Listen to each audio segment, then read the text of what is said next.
America में काले लोगों के हक और अधिकार की लड़ाई लड़ने वाले एक महान नेता मार्टिन ल्यूथर किंग जूनियर, इनकी हत्या 8 अप्रैल 1968 में हुई थी। उस हत्या के बाद अमेरिका के लगभग 100 से भी ज्यादा शहरों में उग्र आंदोलन हो रहा था और उस वक्त अमेरिका जल रहा था। उस आंदोलन के बाद आज फिर एक बार अमेरिका जल रहा है।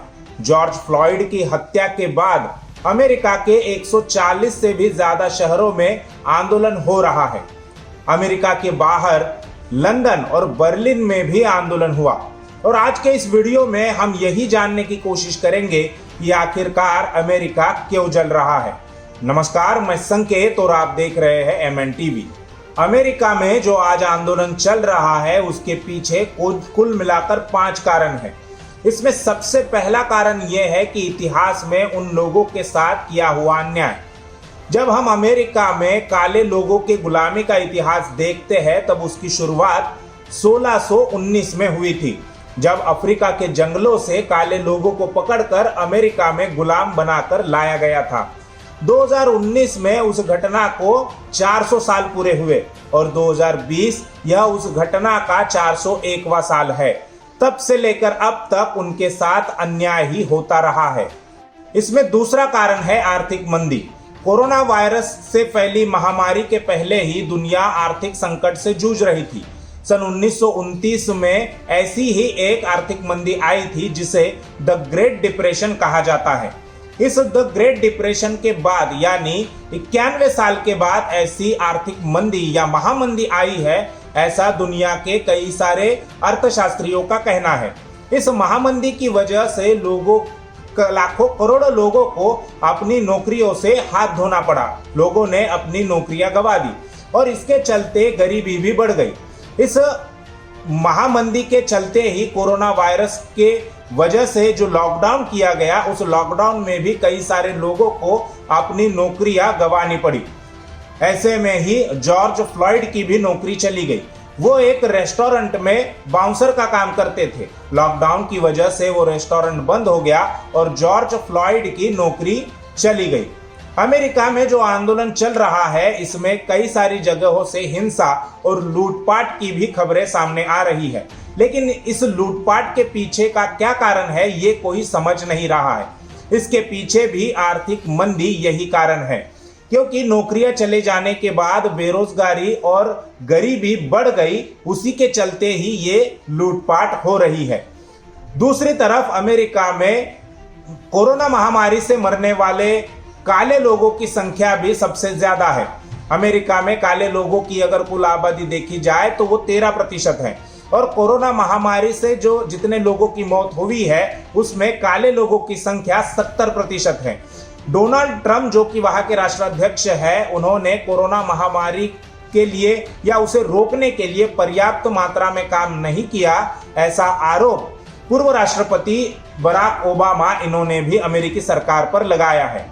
इसमें तीसरा कारण है अमेरिका की न्याय व्यवस्था। ऐसा नहीं है कि जॉर्ज फ्लॉयड यह पहले काले व्यक्ति थे जिसकी पुलिस द्वारा अमेरिका में हत्या हुई है। इसके पहले भी कई सारी ऐसी घटनाएं हुई है और उन सभी को न्याय नहीं मिला, बल्कि अमेरिका में काले लोगों की हत्या करने वाले गोरे पुलिस कर्मियों को सजा मिलने का जो प्रमाण है वो बहुत ही कम है। ऐसे में न्याय व्यवस्था में बैठे गोरे न्यायाधीशों के बारे में भी अमेरिका के काले लोगों में गुस्सा भरा पड़ा है और कभी ना कभी तो ये गुस्सा बाहर आने वाला था, सो आ गया। अमेरिका में चल रहे इस उग्र आंदोलन के पीछे का चौथा कारण है वहां की पुलिस द्वारा काले लोगों पर किया जाने वाला अन्याय या उनकी हत्याएं। जॉर्ज फ्लॉयड यह कोई पहला अमेरिकी काला व्यक्ति नहीं था जिसकी इस तरह से हत्या कर दी गई। पिछले 2-3 महीनों में ऐसी 2 वारदातें हुई थी और तीसरी हत्या जॉर्ज की हुई।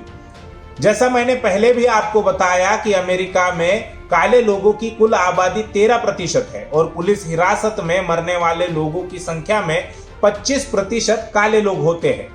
इसमें पहली वारदात यानी इन 2-3 महीनों में पहली वारदात फरवरी महीने में जॉर्जिया के ब्रुंसविक में हुई, जहां पर जॉगिंग कर रहे एक 25 वर्षीय युवक अहमद आरबे की पुलिस द्वारा हत्या कर दी गई। यह हत्या हुई फरवरी के महीने में और मई के महीने में उसका वीडियो वायरल हुआ और इतने बड़े पैमाने पर वायरल हुआ, उसके बाद पुलिस पर मुकदमा दर्ज हुआ। यानी हत्या हुई है फरवरी में और मुकदमा दर्ज होता है मई में, और वो भी उस हत्या का वीडियो वायरल होने के बाद। दूसरी घटना जो है वो ब्रियाना टेलर के साथ हुई। वह एक मेडिकल इमरजेंसी सर्विस में काम करती थी। पुलिस को एक ड्रग डीलर के घर पर छापा मारना था, लेकिन उनको गलत एड्रेस मिल गया। वो गलत एड्रेस पर गए और वहां पर उन्होंने ब्रियाना टेलर को 7 गोलियां मारी, जिसमें उनकी मृत्यु हो गई। और तीसरी घटना जॉर्ज फ्लॉयड की है, जिसके बारे में हम आगे आपको बताएंगे। ये सारी घटनाएं जो है वो हत्या की है। ये सारी वारदातें हत्या की जो मैंने आपको बताई। अन्य अत्याचार की घटनाएं, अन्य अत्याचार की वारदातें इससे कई ज्यादा होने की संभावना जताई जाती है। इसके पहले 2014 में एरिक गार्नर नामक एक काले व्यक्ति की पुलिस द्वारा हत्या की गई थी। आज जॉर्ज फ्लॉयड को न्याय दिलाने के लिए जो आंदोलन चल रहा है उसका एक नारा बना है, आई कैंट ब्रीथ। ये नारा आज का नहीं है। जब एरिक गार्नर की पुलिस द्वारा गला दबाकर हत्या कर दी गई थी, तब वे पुलिस को यही कह रहे थे कि आई कैंट ब्रीथ, यानी मैं सांस नहीं ले पा रहा हूं। लेकिन पुलिस ने उनकी एक न सुनी और उस वक्त भी एक देशव्यापी आंदोलन चला था। उस आंदोलन का समर्थन बास्केटबॉल के मशहूर खिलाड़ी जेम्स लेब्रॉन और कोबे ने भी किया था। उन्होंने अपने टी शर्ट पर आई कैंट ब्रीथ ये लिखकर एक मैच भी खेला था। ऐसा करना एनबीए के नियमों के खिलाफ था, लेकिन फिर भी एनबीए ने उन्हें दोषी करार नहीं दिया। ऐसी परिस्थिति भारत में देखने को नहीं मिलती। जरूरत के समय पर कोई सेलिब्रिटी, फिर चाहे वो खिलाड़ी हो या फिल्मी सितारे, किसी बहुजन आंदोलन का समर्थन नहीं करते। इस आंदोलन का 5वां कारण है जॉर्ज फ्लॉयड की हत्या। जॉर्ज फ्लॉयड एक रेस्टोरेंट में बाउंसर का काम कर रहे थे। कोरोना महामारी की वजह से जो लॉकडाउन हुआ उसमें वह रेस्टोरेंट बंद हो गया और जॉर्ज फ्लॉयड बेरोजगार हो गए। पुलिस का उनके साथ किस प्रकार का रवैया रहा, यह आपने कई सारे वीडियो में देखा होगा। 4 पुलिसकर्मियों ने जॉर्ज फ्लॉयड को दबोचकर जमीन पर लिटा दिया था। उसमें से एक डेरिक शॉवेन, इसने अपना घुटना जॉर्ज फ्लॉयड के गर्दन पर कुल 7 मिनट तक दबा रखा था और अगले 5 मिनट में जॉर्ज फ्लॉयड ने करीबन 16 बार कहा कि वे सांस नहीं ले पा रहे, लेकिन पुलिस ने उनकी एक न सुनी।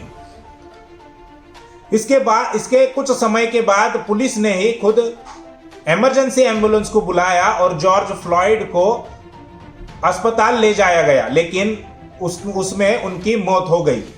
ये सारी बातें राह चलते लोगों के कैमरे में कैद हो गई, वीडियो वायरल हो गए और लोगों ने आंदोलन करना शुरू कर दिया। अमेरिका के इतिहास में पहली बार ऐसा हुआ कि लोगों ने पुलिस स्टेशन को आग लगा दी। जिन 4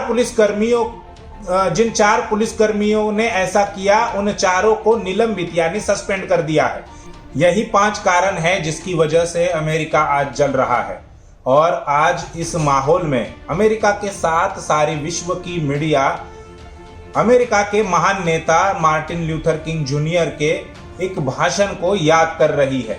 स्टैनफोर्ड यूनिवर्सिटी में दिए हुए उस भाषण में 1967 में मार्टिन ल्यूथर किंग जूनियर ने कहा था कि राइट्स यानी violence is the language of unheard, यानी मैं हिंसा का समर्थन नहीं करना चाहता, लेकिन हिंसा वंचित लोगों की आवाज होती है।